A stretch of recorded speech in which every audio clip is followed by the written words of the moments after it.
Hello दोस्तों, आप सबके कैसे हैं। हम उम्मीद करते हैं कि आप सभी कोई बहुत ही बढ़िया होंगे, बहुत ही ज़बरदस्त होंगे। दोस्तों, आज के इस वीडियो में हम लोग करने वाले हैं झारखंड सहायक आचार्य का पेपर 1 का फुल प्रैक्टिस सेट। क्योंकि दोस्तों आपका एग्जाम बहुत ही नज़दीक है, इस टाइम में आप लोग को डेली प्रैक्टिस सेट लगाना बहुत ही ज़रूरी है। ठीक है, तो चलिए हम लोग आज एक प्रैक्टिस सेट को जल्दी से कर लेते हैं कि दोस्तों ये अंतिम समय है और अंतिम समय में प्रैक्टिस सेट मारना ही बेहतर होता है। ठीक है, तो चलिए हम लोग जल्दी से आज का वीडियो को शुरुआत करते हैं। देखिए, आज का जो पहला प्रश्न आपके स्क्रीन पे आ चुका है। पहला प्रश्न है, माता का अंचल में निम्न में से किस शिशु का चित्रण है। आप लोगों को बताना है माता का अंचल में निम्न में से किस शिशु का चित्रण है। दोस्तों आप सभी पता होगा भोलानाथ का है। ऑप्शन नंबर जिस क्वेश्चन का डी वाला राइट आंसर हो जाएगा। क्वेश्चन नंबर 2 है, जहाँ लड़कों का संग तहाँ बाजे मृदंग, जहाँ बूढ़ों का संग तहाँ खर्चे का तंग। यह युक्ति किस कहानी की दोस्तों। तो आपसे पता है दोस्तों, यह युक्ति जो है ये माता का आंचल का है। ऑप्शन नंबर जो है डी वाला राइट आंसर हो जाएगा। ठीक है, थोड़ा हम दोस्तों स्पीड में करेंगे क्योंकि फुल प्रैक्टिस सेट करना है। इसमें टोटल 100 प्रश्न होगा। ठीक है, फुल प्रैक्टिस सेट। देखिए अगला प्रश्न क्या है, 3 नंबर। मृदंग है, मृदंग क्या है दोस्तों। मृदंग एक प्रकार का वाद्य यंत्र है। क्या है मृदंग, एक प्रकार का वाद्य यंत्र है। Option number A right answer होगा। क्वेश्चन नंबर 4 है, शिवपूजन सहाय का नाम तारकेश्वर नाथ था, उसके पिता उन्हें किस नाम से पुकारते थे दोस्तों। तो उनके पिता भोलानाथ कहकर पुकारते थे। ठीक है, option number B right answer होगा। उसके पिता क्या कहकर पुकारते थे दोस्तों, भोलानाथ कहकर पुकारते थे। अगला है 5 नंबर, माता का अंचल के लेखक अपने पिताजी को क्या कहकर पुकारते थे। माता का अंचल के लेखक अपने पिताजी को क्या कहकर पुकारते थे। दोस्तों ये याद रखिएगा, बाबूजी कहकर पुकारते थे। ऑप्शन नंबर सी वाला राइट आंसर हो जाएगा। क्वेश्चन नंबर 6 है, इंग्लैंड की रानी एलिजाबेथ द्वितीय कहाँ पधारने वाली थी। इंग्लैंड की रानी एलिजाबेथ द्वितीय कहाँ पधारने वाली थी दोस्तों। वो हिंदुस्तान पधारने वाली थी। Option number D right answer हो जाएगा। दोस्तों आप लोगों को तो पता होगा पेपर 1 में आप लोगों को क्लास 10 का हिंदी पढ़ना है। ठीक है, क्लास 10 का दोनों बुक पढ़ना है, प्लस में आप लोग पढ़ना है ग्रामर। ठीक है, तो इस सेट में दोनों बुक से क्वेश्चन देखने को मिलेगा और ग्रामर भी देखने को मिलेगा। ठीक है, तो जिस प्रकार से आपके एग्जाम में पूछेगा उसी प्रकार से दोस्तों प्रश्न हम यहाँ पर लाए हुए हैं। ठीक है, तो अंत में दोस्तों आप लोग यही सोल्यूशन है कि आप लोग डेली एक एक प्रैक्टिस सेट लगाइए। चलिए लोग आते हैं क्वेश्चन नंबर 7 में, एलिजाबेथ द्वितीय के पति कौन थे। एलिजाबेथ द्वितीय के पति कौन थे। तो दोस्तों Philips. Option number A right answer होगा। अगला 8 नंबर, अखबारों में किसकी चर्चा हो रही थी दोस्तों। देखिएगा अखबारों में एलिजाबेथ द्वितीय की चर्चा हो रही थी। ठीक है, एलिजाबेथ द्वितीय की चर्चा हो रही थी कि दोस्तों वो हिंदुस्तान पधारने वाली थी इसीलिए। अगला है, रानी एलिजाबेथ का दर्जी परेशान क्यों था। रानी एलिजाबेथ का दर्जी परेशान क्यों था दोस्तों, उसकी पोशाक को लेकर। ठीक है, उसकी जैसे कि एलिजाबेथ हिंदुस्तान पधारेगी तो वो कैसा कपड़ा पहनेगी, किस प्रकार से पहनेगी, उसको किस प्रकार से सिया जाए। ठीक है, इस चीज़ को लेकर वो काफ़ी परेशान थे। Option number A right answer होगा। क्वेश्चन नंबर 10 है, रानी एलिजाबेथ के हिंदुस्तान दौरे को लेकर किसकी फौज तैयार हो रही थी। किसकी फौज तैयार हो रही थी दोस्तों, किसकी फौज तैयार हो रही थी, फोटोग्राफर का। ठीक है, फोटोग्राफर की तैयारी हो रही थी। अगला है क्वेश्चन नंबर 11, लेखिका मधु कांकरिया सुबह की प्रार्थना साना साना हाथ जोड़ी गुद्रुहु प्रार्थना हारमो जीवन त्रिमो कौशली किससे सीखी थी। किससे सीखी थी, देखिए यहाँ पर ऑप्शन दिया हुआ होगा चारों। ठीक है, देखिए किससे सीखी थी को बताना है दोस्तों। देखिएगा वो सीखी थी नेपाली युक्ति से। ठीक है, नेपाली युक्ति सीखी थी। अगला है 12 नंबर, साना साना हाथ जोड़ी का अर्थ है, इसका अर्थ क्या होता है दोस्तों। इसका अर्थ होता है छोटे छोटे हाथ जोड़कर प्रार्थना करना। छोटे छोटे हाथ जोड़कर प्रार्थना करना। नेक्स्ट है क्वेश्चन नंबर 13, हारमो जीवन त्रिमो कौशली का अर्थ क्या है। हारमो जीवन त्रिमो कौशली का अर्थ क्या होता है। तो इसका अर्थ है दोस्तों, मेरा सारा जीवन अच्छाइयों को समर्पित हो। मेरा सारा जीवन अच्छाइयों को समर्पित हो। Option number C.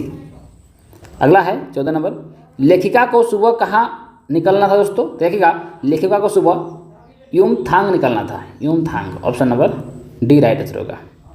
अगला है 15 नंबर क्वेश्चन है, लेखिका बालकनी से कौन सा पहाड़ देखना चाह रही थी?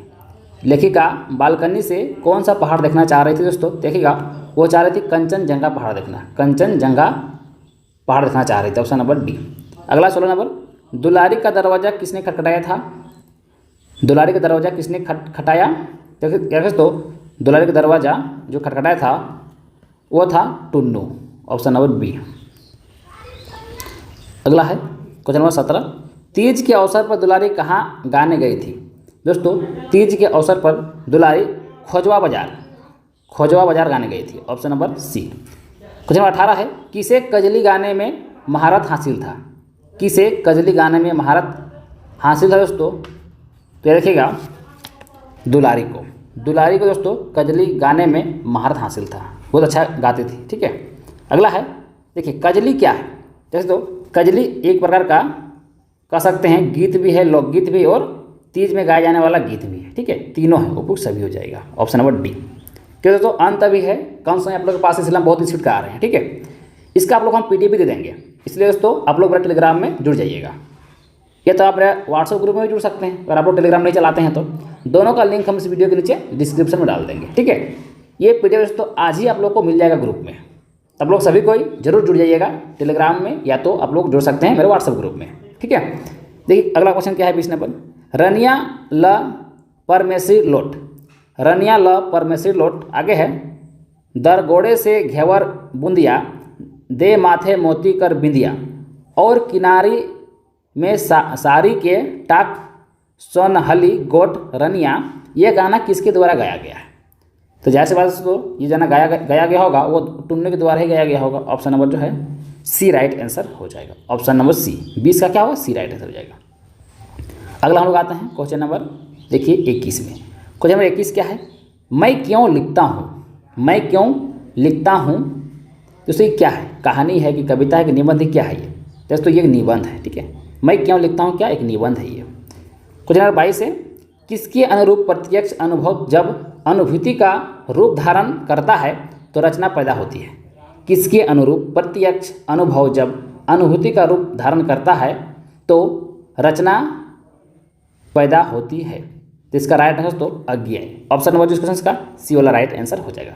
आप लोग देख पा रहे हैं यहाँ पर सभी चैप्टर से आप लोग क्वेश्चन देखने को मिल रहा है। ठीक है, सभी चैप्टर से लगभग 3-4 सवाल को यहाँ पर उठाया गया है, और लास्ट में दोस्तों व्याकरण को उठाया गया है। ठीक है, तो काफ़ी इंपॉर्टेंट है आप लोग एग्जाम के लिए। देखिए अगला क्या है 23 नंबर, हिरोशिमा कविता के माध्यम से किसने अपनी बात को स्पष्ट किया है? हिरोशिमा कविता के माध्यम से किसने अपनी बात को स्पष्ट किया है? टेक्स्ट तो अज्ञेय। ऑप्शन नंबर क्वेश्चन का डी राइट आंसर हो जाएगा। अगला है, हिरोशिमा कविता अज्ञेय के किस काव्य संग्रह में संकलित है? हिरोशिमा कविता अज्ञेय के किस काव्य संग्रह में संकलित है दोस्तों? देखिएगा, अरि ओ करुआ प्रभामय। ठीक है, अरि ओ करुआ प्रभामय। Option number A right answer होगा। अगला है 25 नंबर, सूरदास की काव्य भाषा कौन सी है दोस्तों? सूरदास की काव्य भाषा ब्रज भाषा है। ठीक है, ब्रज भाषा। ऑप्शन नंबर ए। अगला है 26 नंबर, सूरदास के प्रस्तुत काव्य के 4 पद किस रचना से लिए गए हैं? बताना है, सूरदास के प्रस्तुत काव्य के 4 पद किस रचना से लिए गए हैं दोस्तों? देखिएगा, भ्रमर गीत से लिए गए। ठीक है, भ्रमर गीत। Option number B right answer हो जाएगा। अगला है क्वेश्चन नंबर 27, कृष्ण ने मथुरा जाने के बाद समय न लौटकर किससे गोपियों का संदेश भेजा था? कृष्ण ने मथुरा जाने के बाद समय न लौटकर किससे गोपियों का संदेश भेजा था? तो इसे कहेगा उद्धव से। ठीक है, उद्धव से भेजा था। Option number A right answer होगा। अगला है, तुलसीदास ने किन 2 भाषाओं में काव्यों की रचना की है? तुलसीदास ने किन 2 भाषाओं में काव्यों की रचना की है? तो इसे देखिएगा, ब्रज और अवधी, ब्रज और अवधी भाषा से। ऑप्शन नंबर ए।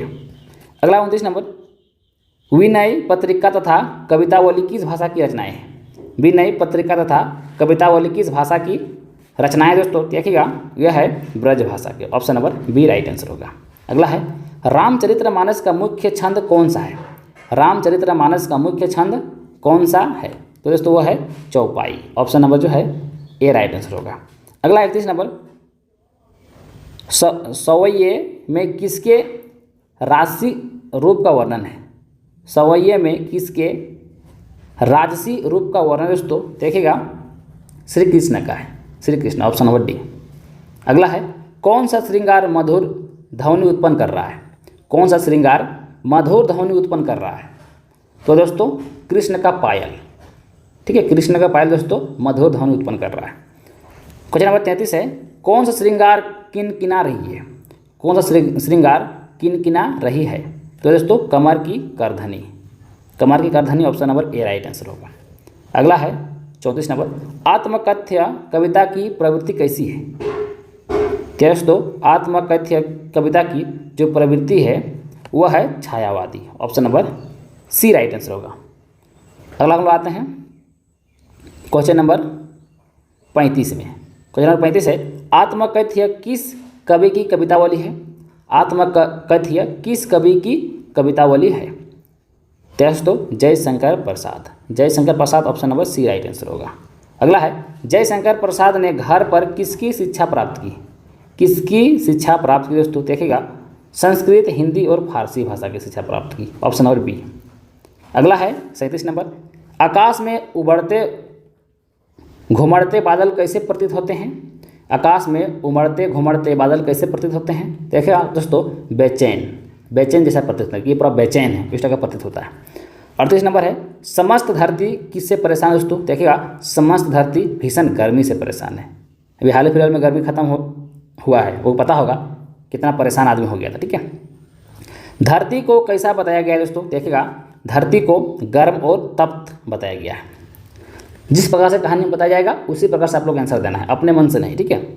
40 नंबर है, किसे छूने से शेफालिका के फूल झड़ने लगे थे? किसे छूने से शेफालिका के फूल झड़ने लगे थे? दोस्तों तंतुरित मुस्कान को छूने से, option number B right answer होगा। अगला है, अनिमेष देखना का अर्थ है?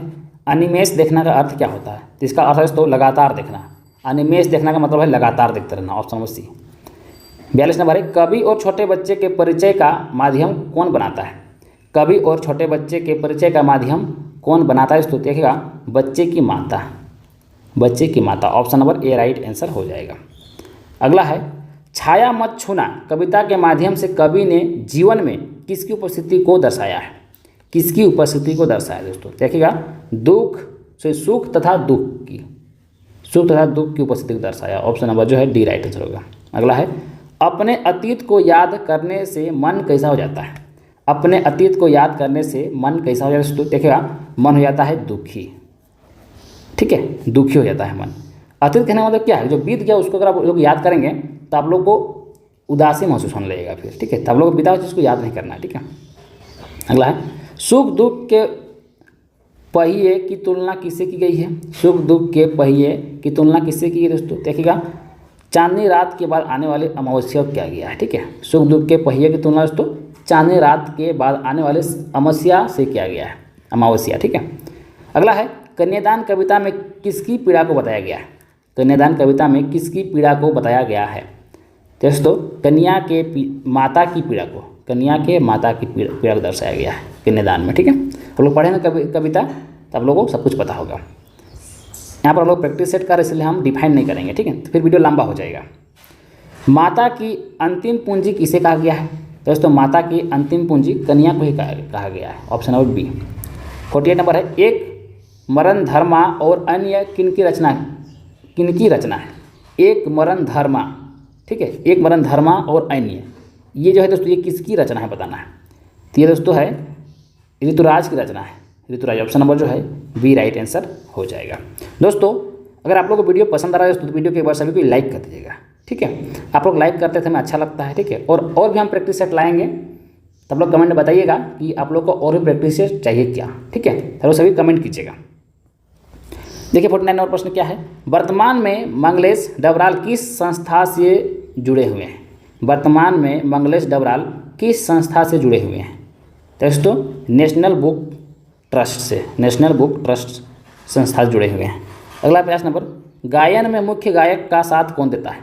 गायन में मुख्य गायक का साथ कौन देता है दोस्तों? देखिएगा संगीतकार देता है। Option number C.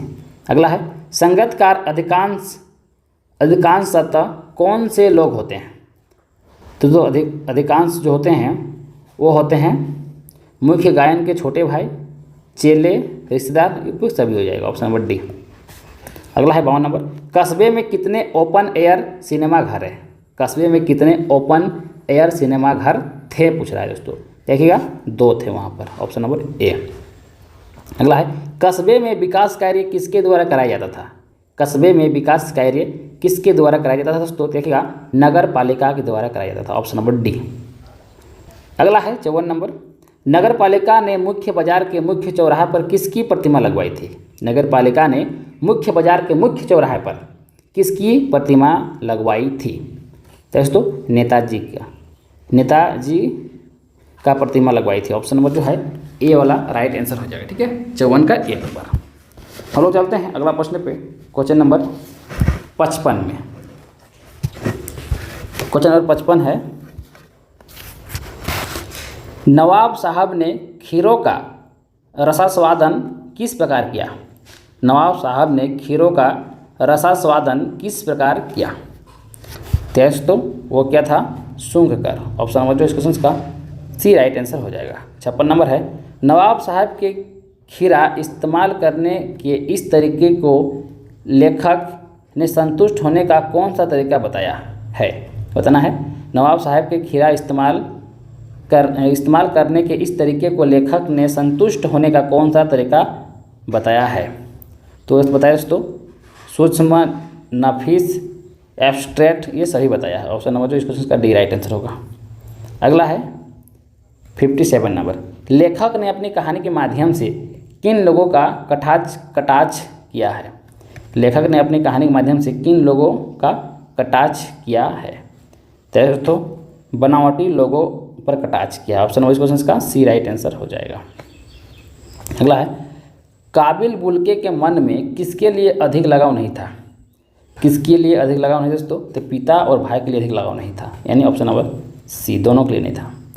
अगला है, काबिल बुल्के के पिता का पेशा क्या था? यानी काबिल बुल्के क्या काम करते थे उसके पिता? तो उनके पिता दोस्तों व्यवसाय करते थे, है ना, व्यवसाय। ऑप्शन नंबर जो है डी राइट आंसर हो जाएगा। अगला है, काबिल बुल्के की बहन कैसी थी? दोस्तों काबिल बुल्के की बहन सख्त और जिद्दी थी। ऑप्शन क्वेश्चन का ए राइट आंसर हो जाएगा। अगला आते हैं 61 नंबर। अजमेर से पहले मन्नू भंडारी के पिताजी कहाँ रहते थे? कहाँ रहते थे दोस्तों? इंदौर में रहते थे। जब लोग पाठ पढ़ेंगे दोस्तों जब सारा चीज़ आप लोग वहाँ पाठ देखने को मिलेगा। ठीक है।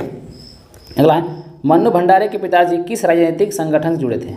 किस राजनीतिक संगठन से जुड़े थे दोस्तों? देखिएगा वो कांग्रेस से जुड़े थे। Option number B right answer हो जाएगा। अगला है 63 नंबर। मन्नू भंडारी के पिता इंदौर से अजमेर क्यों गए थे?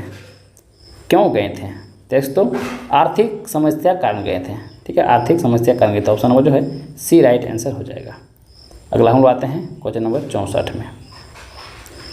क्वेश्चन नंबर 64 है, महावीर प्रसाद द्विवेदी रचनावली कुल कितने खंडों में प्रकाशित है? महावीर प्रसाद द्विवेदी रचनावली कुल कितने खंडों में प्रकाशित है दोस्तों? देखिएगा 15 खंडों में प्रकाशित है। ठीक है, 15। Option number D. अगला है 65 नंबर। द्विवेदी जी ने कविता की भाषा के रूप में ब्रज भाषा की जगह किस बोली को प्रतिष्ठित किया है? बताना है इसका राइट आंसर क्या होगा। तो दोस्तों इसका राइट आंसर होगा खड़ी बोली। खड़ी बोली option number D right answer होगा। क्वेश्चन नंबर 66 है, हिंदी में पहली बार समालोचना को स्थापित करने का श्रेय किसे जाता है? हिंदी में पहली बार समालोचना को स्थापित करने का श्रेय किसे जाता है?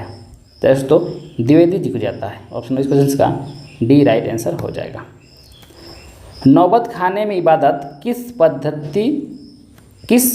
प्रसिद्ध व्यक्ति पर आधारित रचना है? नौबत खाने की इबादत किस प्रसिद्ध व्यक्ति पर आधारित रचना है दोस्तों? देखिएगा उस्ताद बिस्मिल्लाह खां के ऊपर है ये आधारित। ठीक है, ऑप्शन नंबर जो है बी राइट आंसर होगा। अगला है, उस्ताद बिस्मिल्लाह खां का संबंध किस क्षेत्र से है दोस्तों? ये देखिएगा शहनाई वादन है। ठीक है, बिस्मिल्लाह खां का संबंध दोस्तों शहनाई वादन से है। ये शहनाई बजा देते हैं। 69 नंबर है, पंचगंगा घाट पर कौन सा मंदिर स्थित है दोस्तों? पंचगंगा घाट पर कौन सा मंदिर स्थित है? तो मंदिर दोस्तों बालाजी का मंदिर। ऑप्शन इस क्वेश्चन का बी राइट आंसर हो जाएगा। अगला है, भंदत आनंद कौशल्यायन का जन्म कहाँ हुआ? भंदन आनंद कौशल्यायन का जन्म कहाँ हुआ था दोस्तों? देखिएगा सोहाना ग्राम में। सोहाना ग्राम, ऑप्शन नंबर जो है डी राइट आंसर होगा। अगला है 71 नंबर, सोहाना ग्राम कहाँ स्थित है? सोहाना ग्राम कहाँ स्थित है? दोस्तों सोहाना ग्राम स्थित है अम्बाला जिले में। अम्बाला जिले में, option number B right answer हो जाएगा। अगला है 72 नंबर, भंदन आनंद कौशल्यायन के बचपन का क्या नाम था? दोस्तों देखिएगा उनका बचपन का नाम हरनाम दास था। हरनाम दास, ऑप्शन नंबर जो है सी राइट आंसर होगा। अगला है, हिरोशिमा की घटना निम्न में से किसका भयानकतम दुरुपयोग है? बताना होगा, हिरोशिमा की घटना निम्न में से किसका भयानकतम दुरुपयोग है? दोस्तों विज्ञान का। ऑप्शन नंबर जो क्वेश्चन का ये राइट आंसर हो जाएगा। देखिए अब हम लोग व्याकरण पे आ गए हैं। ठीक है, यहाँ से व्याकरण शुरुआत होने जा रहा है। देखिए व्याहस का विपरीतार्थक शब्द है विहायक। विहायस का विपरीतार्थक शब्द है दोस्तों, यहाँ पर दिखता नहीं है। ठीक है, फ़ोन में सही से। इसका राइट आंसर क्या होगा दोस्तों? आकाश हो जाएगा। ठीक है, विपरीतार्थक पूछा है दोस्तों तो आकाश हो जाएगा। Option number D. दोस्तों आपके एग्जाम में इसी प्रकार से प्रश्न पूछेगा। ठीक है, बस प्रश्न कम ज़्यादा कर सकता है। जैसे व्याकरण से ज़्यादा प्रश्न पूछ सकता है, बुक से ज़्यादा प्रश्न पूछ सकता है। इस तरह जो हम सेट कर रहे हैं यहाँ से एग्जैक्ट नहीं आएगा कि इतना प्रश्न व्याकरण से, इतना प्रश्न बुक से, लेकिन हाँ यहाँ से बहुत सारा प्रश्न आपके एग्जाम में देखने को मिलेगा। ठीक है, यहाँ तक जैसे 73 तक यहाँ पर देखिए बुक से प्रश्न था, उसके बाद यहाँ पर व्याकरण शुरू किया।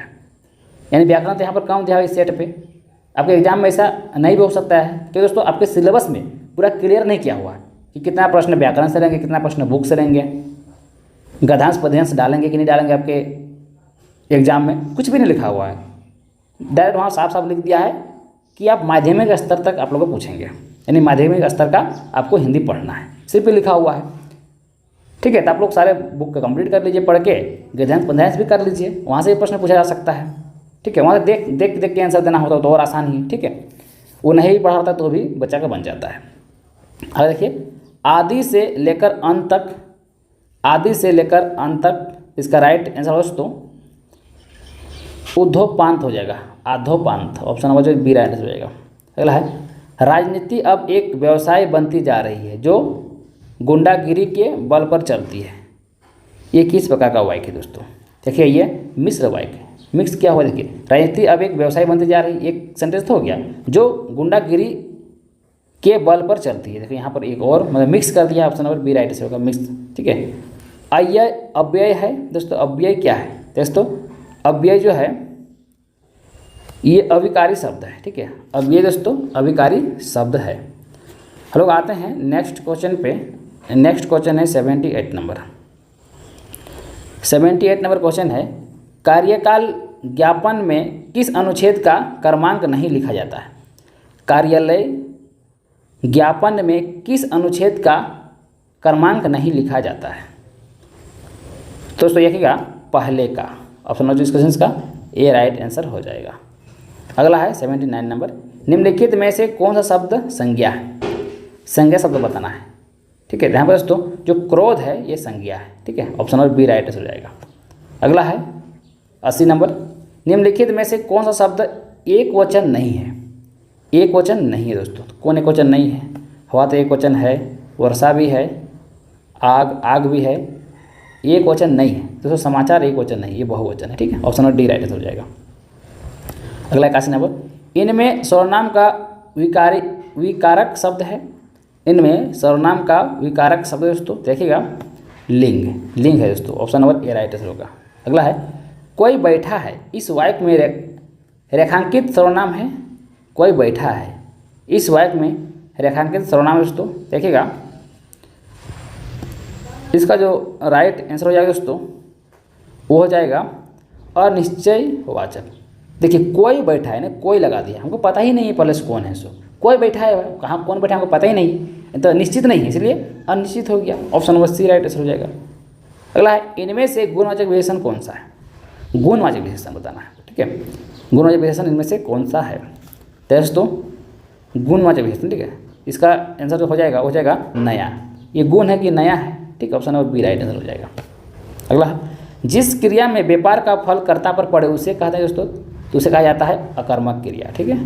जिस क्रिया के व्यापार का फल कर्ता पर पड़े दोस्तों उसे कहा जाता है अकर्मक क्रिया। ऑप्शन नंबर ए। अगला है, वह घर से बाहर गया, इस वाक्य में कौन सा कारक है? वह घर से बाहर गया, इस वाक्य में कौन सा कारक है दोस्तों? इस वाक्य में करण कारक है। ऑप्शन नंबर जो इस क्वेश्चन का सी राइट आंसर हो जाएगा। अगला है, चारपाई पर भाई साहब बैठे हैं, इस वाक्य में चारपाई शब्द किस कारक में है? किस कारक में है दोस्तों? अधिकरण में है। ऑप्शन नंबर इस क्वेश्चन का डी राइट आंसर हो जाएगा। अगला है 87 नंबर, तिरंगा शब्द में समास है दोस्तों। देखिएगा, तिरंगा शब्द में द्विगु समास है, ठीक है। तिरंगा शब्द में द्विगु समास है। Option number C right answer होगा। अगला है, जिस समास में पहले या बाद का कोई भी पद प्रधान नहीं होता है उसे कहते हैं। जिस समास में पहले या बाद का कोई भी पद समास प्रधान नहीं होता है, ठीक, कोई भी पद प्रधान नहीं होता है उसे कहते हैं दोस्तों, तो उसे कहा जाता है बहुब्रीहि समास। ऑप्शन नंबर क्वेश्चन का बी राइट आंसर हो जाएगा। नेक्स्ट 89 का है, 89 नंबर क्वेश्चन है, आँख का निर ढल जाना। आँख का निर ढल जाना का मतलब क्या होता है दोस्तों? इसका मतलब होता है निर्लज हो जाना, ठीक है, निर्लज हो जाना। ऑप्शन नंबर क्वेश्चन का बी राइट आंसर, ठीक है, मुहावरा से ये है। अगला है, नए जमीन तोड़ना। नए जमीन तोड़ना के 4 अर्थ दिए गए हैं, सही का चयन कीजिए। सही का आपको चयन करना है, सही चयन करना, ठीक है। पुराने को मिटाना, नहीं ये नहीं होगा। लिखे हुए को काटना नहीं होगा। अनूठा प्रयोग, हाँ ये होगा अनूठा प्रयोग। ऑप्शन इस क्वेश्चन का सी राइट आंसर, ठीक है, ये भी नहीं होगा। अगला है, हमारे देश में जयचंदों की कमी नहीं है। हमारे देश में जयचंदों की कमी नहीं है। में जयचंदों संज्ञा के किस भेद के अंतर्गत आता है? किस भेद के अंतर्गत आता है दोस्तों? ये व्यक्तिवाचक हो जाएगा, ठीक है, व्यक्तिवाचक। ऑप्शन नंबर ए राइट हो जाएगा। जयचंद है, ठीक है, देख रहे हैं यहाँ पर जयचंद है, तो व्यक्तिवाचक आ जाएगा। अगला है, वह श्रेष्ठ उपासक है, इस वाक्य में विशेष्य है। वह श्रेय उपासक है, इस वाक्य में विशेष्य है दोस्तों। यहाँ पर 4 ऑप्शन दिया हुआ है, देखिए क्या हो जाएगा, तो बताना है। वह श्रेय उपासक है, इस वाक्य में विशेष्य है दोस्तों। इस वाक्य में विशेष्य दोस्तों वो है उपासक हो जाएगा, उपासक है ना, उपासक। ऑप्शन हो जाएगा सी राइट आंसर हो जाएगा। अगला है, यह गाय अधिक दूध देती है, इस वाक्य में अधिक विशेषण किसकी विशेषता बताता है? देखो, अधिक विशेषण किसकी विशेषता बता रहा है दोस्तों? देखिएगा, ये दूध की विशेषता बता रहा है कि दूध ये गाय दोस्तों अधिक देता है, दूध की विशेषता बता रहा है। Option number B right answer होगा। अगला है, निम्नलिखित में से पुल्लिंग शब्द कौन सा है? पुल्लिंग शब्द कौन सा है दोस्तों? देखिएगा, निर्धनता। निर्धनता दोस्तों ये पुल्लिंग शब्द है। अगला है 55 नंबर, पुल्लिंग और स्त्रीलिंग में कौन सा जोड़ा नहीं है? पुल्लिंग और स्त्रीलिंग में कौन सा जोड़ा नहीं है बताना है आप लोगों को, ठीक है। मोटा मोटी ये तो है, धोबी धोबिन ये भी है, दाता दानी नहीं ये नहीं है, तेली तिलिन है ये है, ठीक है। ये स्त्रीलिंग पुल्लिंग, ये भी स्त्रीलिंग पुल्लिंग, ये भी स्त्रीलिंग, लेकिन ये नहीं दोस्तों। और हमें सी राइट आंसर होगा, ठीक है। अगला है, अगला दोस्तों है स्वर्गागत।